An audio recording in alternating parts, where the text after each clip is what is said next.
Welcome to Abundance. You guessed it, a podcast dedicated to all things surrounding dance. I am Kristen. And I am Hannah, and we are two best friends who are brought together by this art form. Please join us in 5, 6, 7, 8. Hello, everyone. Welcome to episode 6. How are you doing today, Hannah?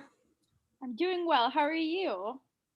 I'm doing pretty well, too. We had a big snowstorm yesterday, got lots and lots of snow, and I'm kind of hunkering down again today, staying indoors, staying nice and warm. Yes, we're in the same state, so we actually got a lot of snow too. Yeah, record breaking. I think the most New York City has gotten in over 5 years, and I'm sure you guys got quite a bit as well. We did, yeah. I woke up this morning and I looked out my window and it's just a winter wonderland out there. Yeah. Well, today we are going to be discussing applying for college dance programs. So, if you haven't gleaned from our previous episodes, Hannah and I are clearly passionate about our time at Mercyhurst and being dance majors. It's something that we talk about quite a bit. So, we're here today to help those of you who might be interested in pursuing dance as a career and potentially attending college, either majoring or minoring in dance. And we're going to give you some insight on it all. Yes, and I just wanted to say that I hope if you're interested in what we have to say, that it does end up helping you, because when I was applying to colleges, I didn't really know where to go or how to apply. And that's just because, my parents weren't dancers. They don't really get the whole college dance scene. So I know Kristen too, like we kind of just had to figure it out on our own sort of, and just kind of see what happened as we went along, because each college has a different process, but they are generally pretty similar as far as what you have to do in order to apply. But yeah, I just hope that you can get some helpful tips out of what we're about to say. So, yeah. Yeah, absolutely. It can be a very stressful and daunting process, but we're here to hopefully make it a little less stressful on your end. So, we're going to dive right into kind of a 5-step process that we've broken down. So, step 1 is deciding if college is right for you. So, like we said, we decided to attend college and study dance there, but that's not necessarily the path for everyone, and that's okay. So, you kind of need to evaluate for yourself first, is this what you want? So, I recommend asking yourself specific questions like, what are your aspirations? Do you have any untapped passions? So, other than dance, are there other things that you are very interested in or you'd like to explore further? How do you function in an academic environment? Do you thrive in an academic environment, or is it something that is maybe not so good for you, and that's okay? And are you interested beyond a performing career, which I think is a really big one. And I think Hannah and I and all of our friends from Mercyhurst kind of feel passionate about this one and have learned that there can be so many other opportunities once you get involved in a college dance program, and once you leave with your degree, it really opens up a lot of doors. Yes, and we even talked about that a little bit in our previous episodes too. As you stated, we we have talked a lot about Mercyhurst, but I think after graduating and reflecting on our time there, we are putting those skills into motion and into motion. But I just mean that, like, I definitely think that getting a college degree in dance was really beneficial for both of us and for what we want to do now. But as you're saying, it's not always the right route for everyone. It really does depend on what you want and what you're looking for, and just, where you're going to be happiest. I think that's a big one. You want to be happy with what you're doing. That's so true. And so we're not really here to tell you you have to go to college. That's not the goal of this. But yeah, Hannah, you make a really good point that just whatever is right for you should be the answer. But going off of that, I just wanted to kind of bring to light that I feel like a lot of the reason why people sometimes stick up their no's to maybe studying dance in college is because they are hoping to dance professionally. And I think this is kind of a stigma surrounding people who go to college, especially, I mean, more so dancers. And we've kind of discovered over the years that there's actually so many benefits and lots of companies out there, more and more as we speak, are actually looking for dancers who have degrees. More recently, I've been looking at some different companies online, and some requirements say dancer must have a BFA. And I think that really says a lot. And I think part of it stems from companies looking for mature dancers, and having a college degree, I think definitely causes you to mature over the 4 years. I mean, it really shapes and molds you as a person. Yeah, and I think you're a more well-rounded individual if if you stuck out the 4 years of studying dance in a university or a college setting. You're ready to be in a company at that point in time. Like, you, as you said, you've matured, you've gained skills, you've grown as an individual and as a dancer. And I really do think that for a lot of companies, they're looking for that. Definitely. And I would also argue too that the intensity level in a lot of college dance programs, I can't say every single one because every program varies, but I think a lot of programs are very intense and mimic the similar type of schedule that a lot of professional dancers are used to. And even if not all of that is dancing, even if some of that is your academic courses, just having to balance and juggle it all, I think really does level out to equate the kind of life that you'd have as a professional dancer. So I Yeah, think it's also kind of that stepping stone in a way too. yeah, for sure. And I also think, going off of that, when you're in a college dance program, I know for us, kind of that company like mindset, and I don't necessarily mean like we were in a company, it didn't feel like that. We were at school for sure, but we definitely had a like there was a strictness about our program where it was like, we were mimicking auditions and you had to be prepared to do that. And it was just like everything was sort of a preparation to the real world. And I actually felt like our school did a really nice job preparing us for that. And, it just goes beyond dancing. You have to be a good team player, you have to do all these things. And we were lucky too because we got the opportunity to hold auditions ourselves. And I think that's also a really valuable skill. But I really agree with what you're saying as far as it mimicking what a professional setting could be. And I don't exactly know what that's like yet because I've been doing everything from home I with mean, ditto. with the company that I'm with currently, but I really do imagine that we are well prepared to be in a company like setting due to the experiences we had at Mercyhurst. Right. And I think we're able to just kind of draw that conclusion too from having witnessed other people in professional companies, and just I feel like we've gained insight from different sources of what that experience is actually like. Exactly, my friend, exactly. But that's not to say things like pre-professional programs, trainee programs, all of those kind of alternatives post high school graduation are not good options. I understand that some people really do kind of want that accelerated track straight into a company. But I also want to just say that from just having known some people who have taken that path as well, I've noticed kind of a trend that people who went into a pre-professional or trainee program post grad, like I said, ended up being there in those positions about the same length as we were in college, which I think is interesting. And for me personally, I like knowing now that I have the official degree after putting in that time, whereas there's still so much gained experience and networking and connections that comes from being a part of one of those programs, like I discussed. But at the end of the day, you're not walking away with an official documentation.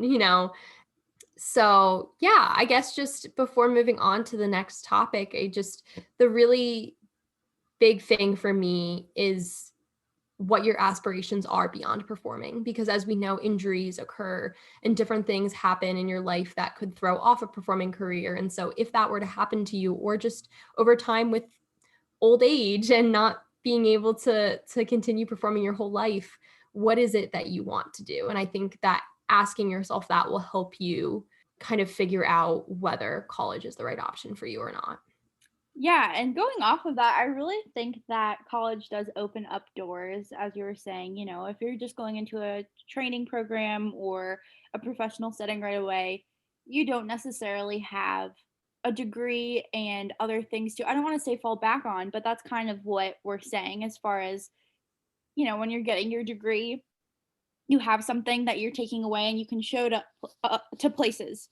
Mhm. Whereas if you were just going right into the professional life, you might not have those opportunities because you don't have the degree to show that you're certified and ready to take on other jobs and opportunities. Yeah, it definitely provides credibility for sure. So, moving on forward, step 2 is really all about familiarizing yourself with terminology. So, by that, I mean, we have a couple different things to discuss. We can start off with a BA versus a BFA. Would you like to talk a little bit about that, Hannah? Sure. So a BA is, correct me if I'm wrong, Bachelor of the Arts. Yep. Okay. Yes. And then BFA is Bachelors of Fine Arts. Mhm. No, you got it right. That's our degree. We have a You BFA. didn't realize I was putting you on the spot, did you? No, I didn't, but that's okay. Yeah, so our degree, a BFA, is definitely more intensive as far as like performing and getting the chance to choreograph. There's definitely more involved.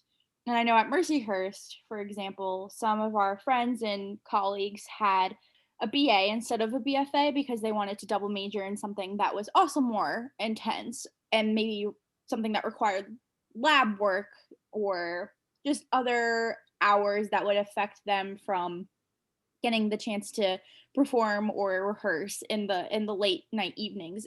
And that's something we really had to do as a BFA. We had to have that schedule cleared in order to pursue, our degree.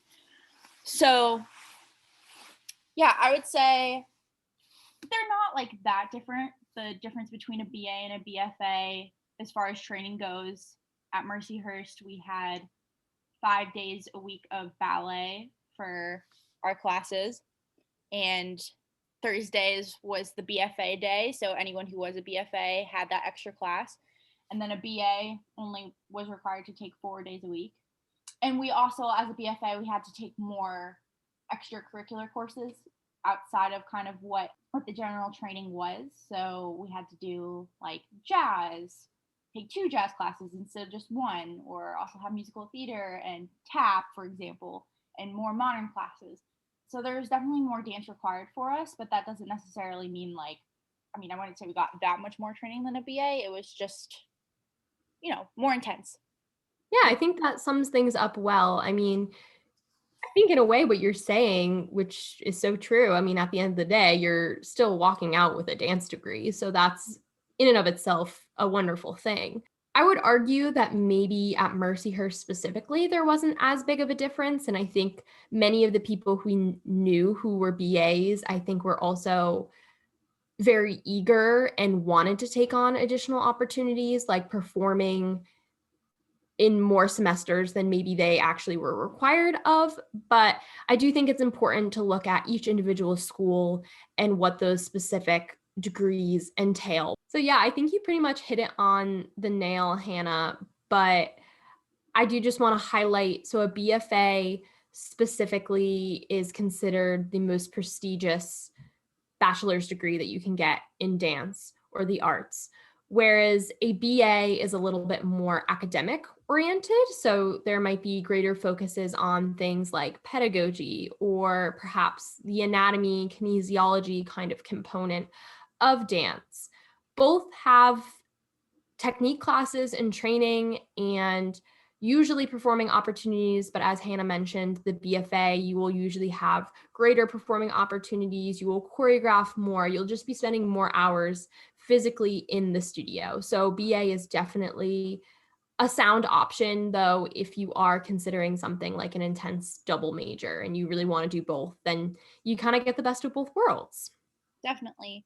And something that both degrees allow you to do, as you stated, when you're getting a dance degree, you get the opportunities to take things like kinesiology and the history of dance and anatomy and physiology. And if you were just going right into a professional world, you wouldn't necessarily have that under your belt. And I think that's also very valuable, leaving with a degree in dance. You get all those extra classes that you probably wouldn't have done if you just went right to a company. Yeah, and I really enjoyed a lot of those academic classes that we took over the years. And so it's really important too when you're looking at schools to see which degrees are offered. Most schools will offer both as an option, but just make sure that you know know what's available when you kind of are looking at different programs. And we'll get to talking more about the application and audition process later on, but I do know that sometimes you have to go into a program specifically getting accepted to be a BFA versus a BA. Sometimes there's an additional kind of application component to that all, but a lot of places there are not. And like for us at Mercyhurst, there was kind of a flexibility between the two. So we all entered as BFAs.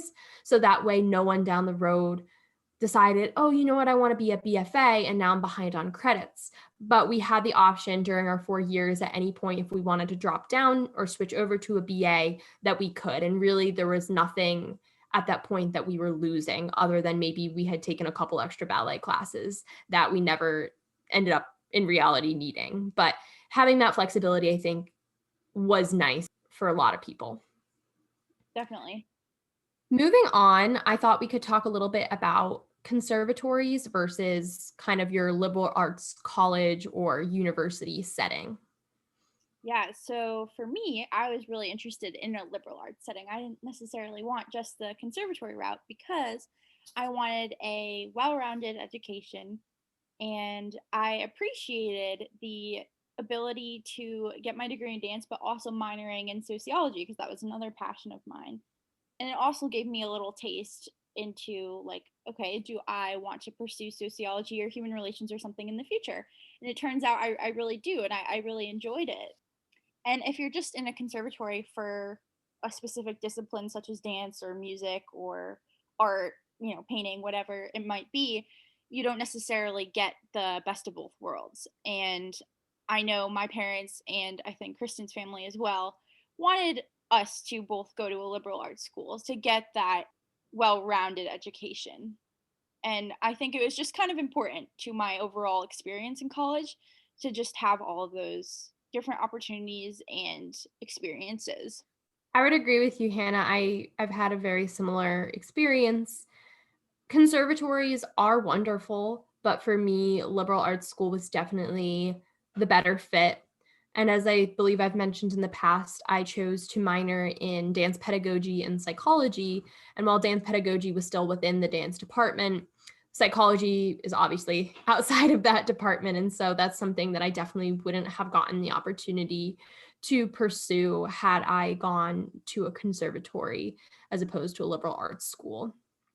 Both definitely have their pros and cons, but I think once again, it really goes back to asking yourself some of those essential questions of what it is that you're looking for and what are your goals that will help you kind of navigate and figure out which is the better fit for you. And you might not really know. And honestly, you might not even really care too. And I think that that's okay. And then perhaps in the end, when you're looking at, okay, these are my different options, you'll just know from having, looked into the schools or having visited, and you'll just know that this is the right fit for me. So you don't necessarily need to go in differentiating the two and deciding one or the other, but just having an awareness of the different types of environments that exist. Yeah. And also, I keep saying today, but Yeah, I do know. you know. Applying for schools and auditioning is a daunting process. And I think just being gentle with yourself and just knowing that things will pan out the way that they're supposed to is also something good to keep in mind. Because you're also trying to finish your senior year of high school. Like, there's There's just a so much lot going on. There really stuff. is. Yeah, Yeah. when I think back, that was definitely a very overwhelming time in my life, but I kinda chuckle at it every once in a while because I realize that I created a lot of my own stress as per usual, but I think we all did though. Like, I remember doing the regular college application process like the rest of the kids in my school, and then also having the extra component of the dance audition and the dance, written assignments and different things. And it was just so much to balance because each school had their own thing. It's a lot. And we got to give ourselves credit for that, I think. Even though you did Yes. create your own stress, it's still, valid that it was a stressful time.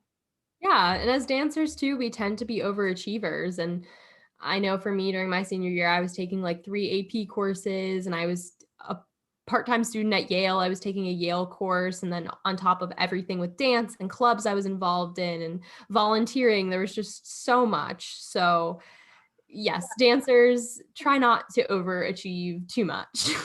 Just a little.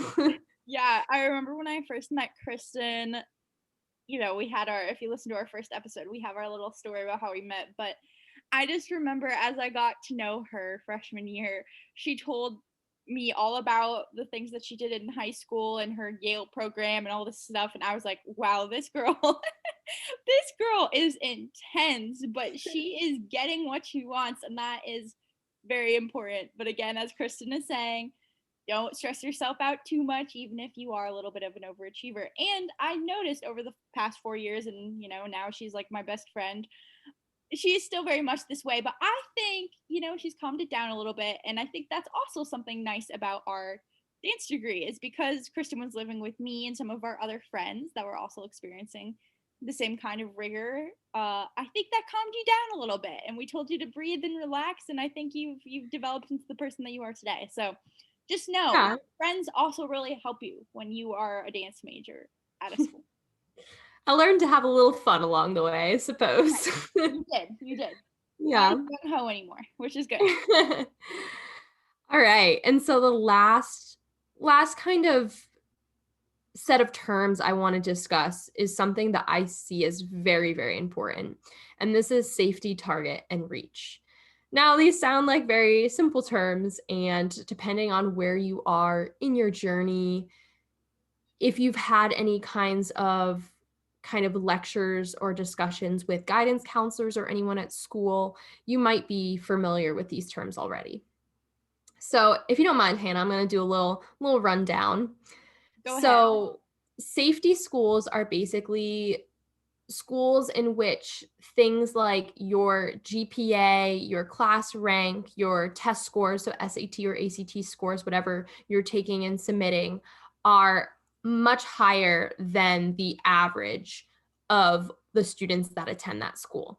So for safety schools, you're most likely to get accepted into. It's not absolutely guaranteed. Of course, there's always extenuating circumstances, but as it's called safety, there's a pretty safe chance you're going to get in. A target school, on the other hand, is kind of this middle ground. So your scores and all of your stats I talked about are pretty much right at the same level as all of the other current students at that school. So a target school, once again, is not guaranteed, but it's pretty much right on the mark. You stand a good chance. Reach schools, on the other hand, are where your scores and your GPA and all of that fall a bit below the average. And that's okay. Sometimes people get into their reach schools because they have something else that's really cool about them. We're not all just robots with numbers attached to us that define our means. So, I mean, maybe you did some amazing like volunteering throughout your life, or maybe you've invented maybe just you have something really cool going for you where a school looks at you and is like, wow, we want them in our program. So I say reach for the stars, even when it doesn't necessarily seem like it's possible, because you really just never know. But why I want to bring this all up is because as dancers, we are put in this difficult position where, and we'll go into this more when we talk about applying, and Hannah has kind of brought it up a little bit, but you have to apply for the dance program and the school separately. So that means that one school might be a safety school for you in terms of your academic standing, whereas the dance program might be very elite and that might be more of a reach school. And it could be the opposite too. It could be that one school is really hard to get into academically, but their dance program doesn't even require an audition or something like that. So you really have to weigh these options. And I found myself to be in a little bit of a pickle when I was applying for and auditioning for schools because I got into a lot of programs academically, but I didn't get into nearly as many dance programs because of how competitive it is. And if you're going into this knowing that you want to study dance in college, of course, you're not going to end up then choosing a school where you got in academically. Maybe you got a lot of scholarship money or you just really like the school, but you didn't get into their dance program. So it's important to really look at a school honestly and ask yourself where you stand in terms of your academics and your dancing in relationship to what they have to offer. So that way you aren't left at the end with mismatched options. Does that make sense? Yeah, I would say too that it's kind of a marrying of the two programs. You want the academic to be sound as well as the dance. And if you're getting into both programs, it's just a nice combination of the two. And what I've just been told throughout my life is you want to want the school just as much as they want you. So I think it's really important that when you are at a school or even in a company after you do your 4 years in a college, you should want to be there just as much as they want you to be there. And I think having those two components really benefits you in the long run. And I know mentally that helped me. Like, okay, they want me at Mercyhurst and I want to be there for both the academic reasons and the dance reasons. So, yeah, Yeah, that's honestly an excellent way to put that. I love that. That's so important. thanks, man. But with that too, just with everything that I said about, trying to find a school and like Hannah was saying, where both are sound. I think part of what's involved in that, unfortunately, is also just applying for a lot of schools. I feel like when you're just applying for something like, say, English or biology, not that there's anything wrong with those, that's not what I mean, but I don't think you necessarily need to apply for as many schools. But with dance, there's this added gamble. So I would recommend trying to apply for pretty much as many as you can handle or you find as potential good fits for yourself. Yeah, I would agree with that. And just another thing to just kind of bring up is to make sure you're organized about it all and that you really have a good idea of what each program has to offer because it does get quite confusing when you're going to 4 auditions during the week and they're all different schools and they all have different things, but they all are sort of similar in the same way.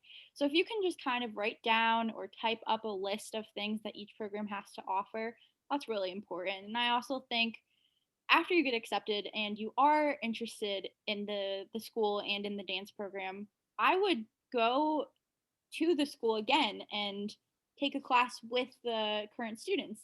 I found that's something I did at Mercyhurst before I went, and that was really helpful for me because I got to meet people in the program and talk to the professors there, and it gave me more of a understanding what life would be like at that school. So I think that's another really good way to make your decision. If you have that almost real life experience inside the program, it gives you more of an understanding and maybe a Better better feel. better feel, better feel. You always help me sometimes when I'm looking for words. Yes, better feel for what you're expected of at that school. Yeah. And since Hannah has jumped ahead and given us some beautiful insight on once you're already accepted to a program. I think it's fitting that we move ahead to step 3, researching schools and programs, so that way we can get you all accepted first. Jumped the gun a bit, folks. All right. So there's many different ways that you can go about researching schools and programs. So we've kind of talked about the need to do so, of course. And as Hannah mentioned, organization is a big component of that. So I recommend just doing some online searches to begin and kind of get a baseline. Just see what's out there, look at your options, and then over time you can kind of narrow down your searches further, whether it be location that you're interested in, or if there's a certain emphasis within the program, like if you're looking for a more ballet oriented program or a more modern based program. All of those kinds of things you can help to narrow it down over Even for time. scholarships too. Maybe Yeah, see scholarships as well. because Mhm. college is expensive. Oh, Let's man, face it. yeah, yeah. Get yourself those scholarships if you can. Absolutely. In terms of organization, this is a big thing. When you mentioned organization, this came to mind. So, Dance Magazine has a college guide. Are you familiar with that, Hannah? I am, yeah. Yeah, so I have a very outdated version because my mom bought it for me back when I was like a sophomore in high school, but many, many years ago. But I know that this college guide still exists, and every single year there's a new updated issue that comes out. And I've been able to take a look at some of the more recent issues, and they follow a similar format.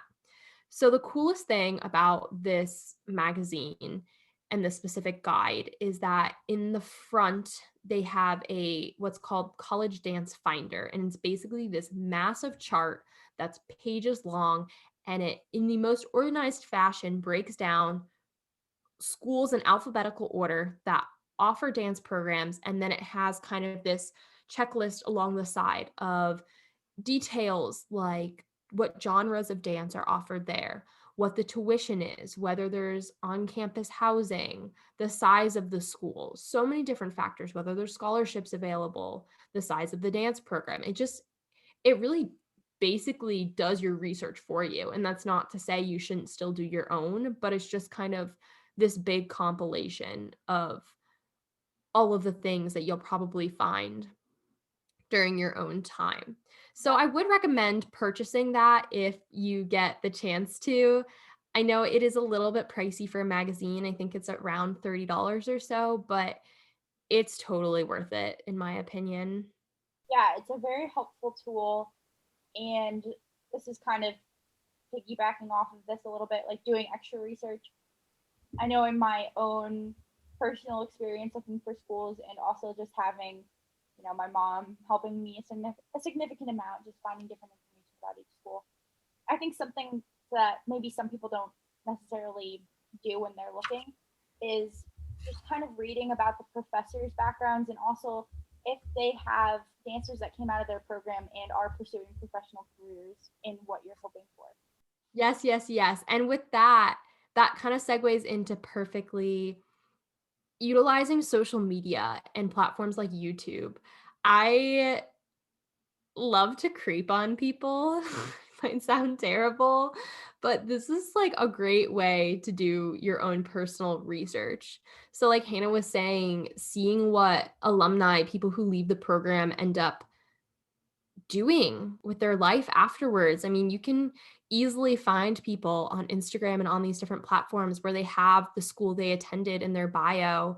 And I choose to be private, but a lot of people are not, in which case you can kind of peruse around and see what they're up to, and that can help you gauge things. Also, platforms like YouTube, you can look up the school's channel if they have one and look at the type of things that they're posting and they're advertising, because they're going to advertise the way they want to be seen.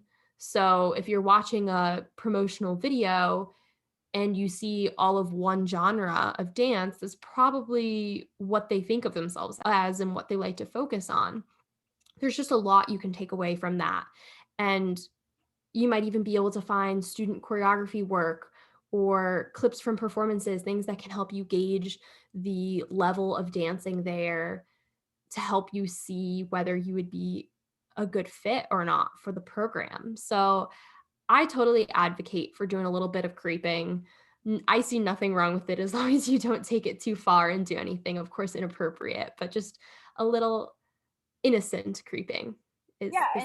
and looking at their social media too. And with that, I say even networking. So say you attend an audition and you run into current students there. Why not strike up a conversation with them and ask them questions? The dance world really is small, and I think that we are all really willing to help one another because someone in a college dance program or someone like us who's graduated has been in your shoes trying to find the right school. I mean, I like to help other people. I know you do too, Hannah. And so we were actually probably two of the more talkative to when we had auditionees at Mercyhurst, but it's helpful to talk to a current student. And I think oftentimes too, they will be honest with you, which is really nice too. Whereas obviously, if you're talking to a director of a program, they're going to give you a little bit more of a bias because they're trying to sell their school. Whereas I feel like students are a little bit more authentic in terms of their kind of responses to certain questions. So definitely making those connections with different people is important. Yeah, and I also just want to bring up too, when you're at a school, I really do think you should listen to your gut and what feels right. I remember I was deciding between Mercyhurst and another school, and I went back to both after I auditioned and got accepted.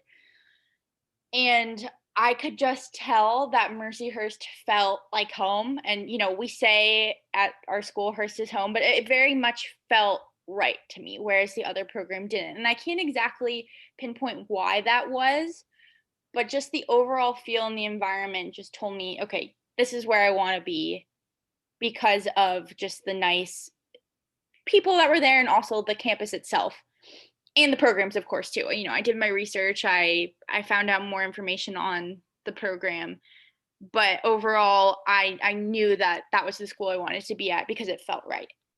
I had the pretty much exact same experience, Hannah. I ended up visiting both schools in the same weekend after I'd gotten accepted. My parents and I, we did a little road trip and went to two accepted students' days. And I knew by the end of that weekend when I was at Mercyhurst, which was my second stop along the way, we were sitting in the dining hall and I made my decision right then and there that Mercyhurst was where I was going to attend. There was a few logistical components to that decision, but the majority of it just stemmed from it feeling right, just like Yep. you described. Yep. I really think it's good to listen to your gut. When you know, you know. Yeah. And one last thing in terms of research that I want to bring up is podcasts. So here we are talking to you, trying to give you some info and insight. But another podcast I do want to bring up is this one called Dance Colleges and Careers that can be found on Spotify. More recently, our department chair, or I should say former department chair, since we're not there anymore, Noelle Partouche, she spoke in one of these podcast episodes, and it's really cool. Different department chairs and professors are interviewed from programs all around the country, and so that's a nice way to get some insight on different programs and what they offer. Yeah, that's great. I have yet to listen to that, but I definitely will check that out. And we hope that you will listen to that podcast as well as other ones. It's great to look into all of the different resources and tools to help you find what program is right for you. And a personal plug, I bet you expected this. I also offer a college dance class, a preparedness, applying navigation, similar to this kind of chat we're having here with you right now. But if you're looking for a diver deep into this all, as well as some personal kind of one on one mentoring and the ability to ask questions, definitely check out my school listed on outschool.com. It's one of my favorite ones that I teach. So I'd be happy to discuss this all further with some of y'all. So Kristen is an expert. No, but No, I but definitely have a lot to offer. yeah, she's got a good grasp on this all, so it's important to check those things out too, for sure. Yeah. And so, kind of now rolling into our last two steps, we have step 4, applying, and step 5, auditions. I think perhaps we could kind of mash these up a little bit as they are somewhat related to one another. Let's go. All right. So, with applications, a huge component of this is that you most often have an application for the school itself and then a separate dance application. So, as Hannah mentioned, this is a lot. It takes up a lot of time, but there are different tools that I suggest in order to make this easier for yourself. One of that being use the Common App for schools if you're able to.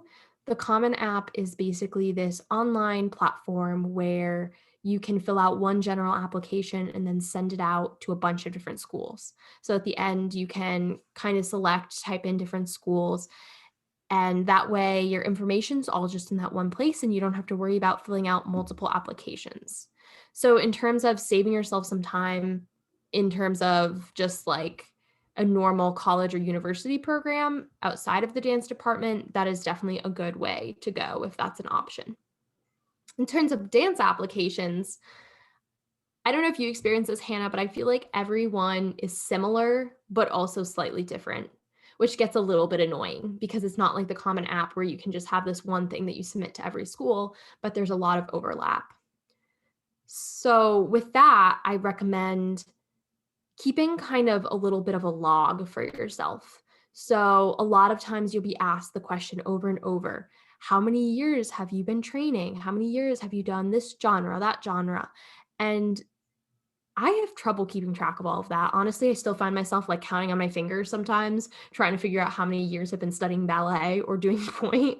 And so Or like what performances have you done over yeah, or you totally forget, like, the master classes you've had, the different teachers over the years, even though they've maybe had a huge impact on you, it's just hard to keep track of it all. So I recommend kind of keeping a document where you log all of this information.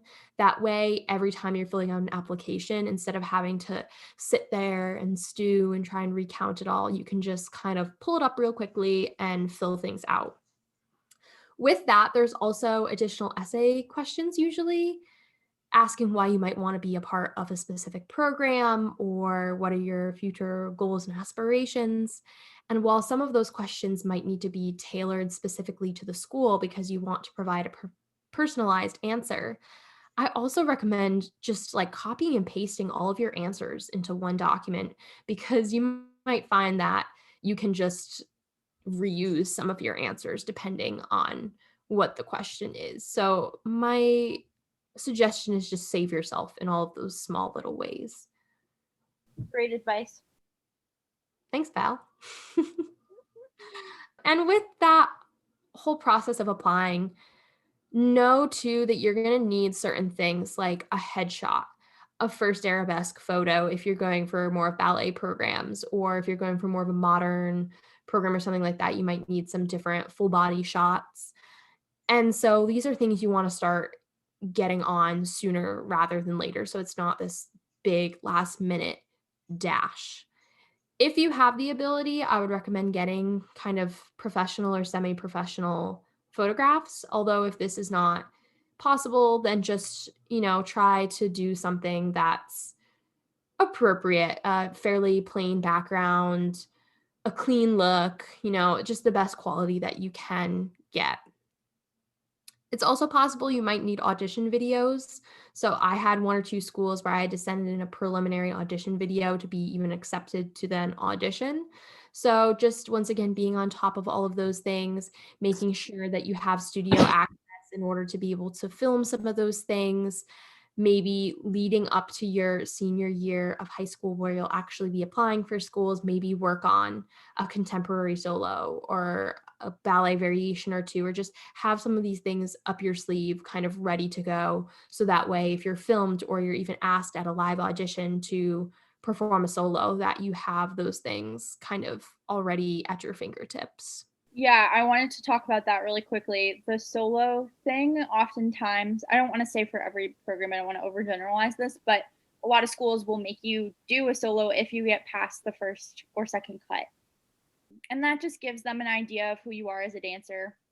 And in order, I would say, to be best prepared for those things is make sure you have, like as you were saying, Kristen, you need to be ready to go. And that also means having your music cut and having things prepared so you're not just like wasting anyone's time.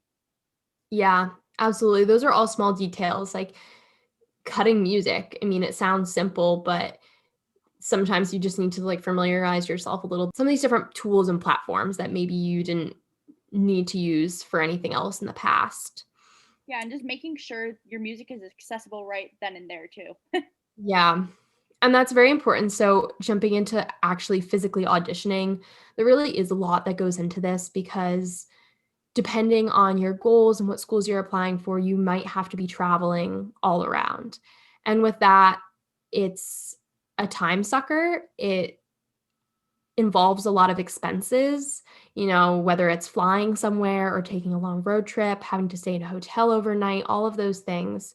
So, really just keep this all into consideration when you're looking at schools. And for the auditions themselves, just make sure you're prepared. So if you're going to a city that you've never been to before, you're in a totally new state, make sure that you're leaving your hotel or wherever early enough in the mornings in case you get lost potentially, or if there's unexpected traffic or all these different things. It seems silly, and of course you'd think, well, yeah, I'm not going to show up to the audition late, but you never know when that might happen. And I'm seeing Hannah has a story she wants to share, which I'm now remembering what that's all about. So hit us, Hannah. Yeah, oh my gosh. For some reason, every time I went to an audition, there was a snowstorm. Like, I kid you not, probably, yeah, maybe 9 out of 10 times there was a snowstorm or something that prevented me Crazy. from traveling. And I actually auditioned at Mercyhurst on Martin Luther King Day, and it was a horrible, horrible snowstorm in Erie. And actually, this is just a funny little story, but our friend Kate, who ended up going to Mercyhurst with us, we ended up staying in the same hotel, and the hotel that we were at had a like transportation system that took us to the school, which was awesome. Martin Luther King Jr. Day, just want to specify. Yes. Thank you, Kristen, for that little memo. But yeah, so Kate was there with me all along, and we ended up going to Mercyhurst together, and now we're still great friends. And anyway, that's a little aside comment on that. But I also wanted to say too that Mr. G, which is a professor at Mercyhurst University, actually was so kind enough to take Kate and I back to our hotel in the middle of the snowstorm. And I know, Heart jam. yeah, and that's another way to meet people. When you have snowstorms or other things that prevent you from maybe doing your regular travel trips, when you have someone really nice from the school that's willing to take you to your hotel, it's something also really special about a school. So yeah, just snowstorms, things happen, just be prepared for it all. Yeah, exactly. I'd say the key takeaway is just be prepared. So you never know what might happen, what might come up. Even things like just packing extra clothing of whatever you plan to wear for your audition, whether it's tights or whether it's whatever it is, a leotard, make sure you have everything for your hair. I'd say bring backup photos, things like your resume, just have extras. I kept a folder that I would literally just carry in my dance bag with me like everywhere senior year that had, a whole stack pile of audition photos and my resume and all those kinds of things in case anyone on the spot was like, you know what, like I forgot to print this. Do you happen to have your resume with you? Or someone might be interested in you and ask you to stay after and talk to you after an audition, and they might ask to see additional material from you. You really never know. And so being prepared for all of these things is important, and it shows a level of maturity to and responsibility for yourself that I think really sums up also what a college is looking for Yeah, in their potential students. they want someone who will fit well in their program, and you have to be up to some sort of generally like a mature level. They want you to be responsible for yourself, and by already showing that in your audition or your interview, that already gives them a good idea of who you will be as a potential student. And as Hannah mentioned she auditioned with our friend Kate. I also had a handful of auditions where not at Mercyhurst, but at other schools where I was in the same audition class as other people that we ended up going to school with at Mercyhurst. And so I'm sure you're all kind, lovely people out there, but this is just a friendly reminder that the dance world, World is small. yes, the dance world is so incredibly small. So be nice to people at auditions and strike up conversation because you never know when someone might end up actually being in your program and in your class, and you might be standing next to them at the bar for the next 4 years. Like, you really just never know, and that extends beyond college too, but also in the professional environment with your dancing, teaching, choreographing, whatever you're doing, the dance world is small. So be kind. Yeah, it's about who you are for sure, and people will remember that. People will. So, yeah, be Absolutely. kind always. And as Hannah and Hannah's dad would say, Do your best. and forget the rest. So really go into every audition and really just any stressful thing that you're dealing with that mentality. And it is what it is, and what is meant to be will end up happening. So, I experienced plenty of rejections in my day, and it's never easy, but things happen as they're meant to. Definitely. And also, I just want to say it's important not to compare yourself to other dancers at the audition just because you're all from different places and backgrounds. And at the end of the day, where you're meant to be is what will be, you know. Exactly. It's better to focus on yourself in that audition and really narrow in on the teacher or whoever's giving your class and the types of things that they're specifying and the types of corrections they're giving than to really, To really be looking around the room and sizing up the competition. That's really not going to do you any good. yeah, just really be focused and be present in the class and apply those corrections right away. That's also really good. Yeah. All right. So that really sums up a lot about the whole applying and navigating college dance programs. Definitely feel free to check out school and just any of those, like the other podcast I mentioned, any of these additional resources. And we're excited to bring to you in our next episode a little deeper dive into once you're accepted and once you're actually a part of a college program, kind of some tips and tricks. Our part 2. Yes, part 2 will be coming soon. All right, everyone. Have a great day. Toodaloo, friends. Thanks for tuning in to Abundance. We appreciate your support. We hope to have PK'd your interest. Feel free to contact us at abundancepodcast5678@gmail.com and give us feedback on what you'd like to hear. That is abundance without parentheses. Go dance yourself silly. Bye for now. A special thank you to Richard D. Fiore for our lovely podcast tune and my wonderful boyfriend, Matt Mellish, for our cover art.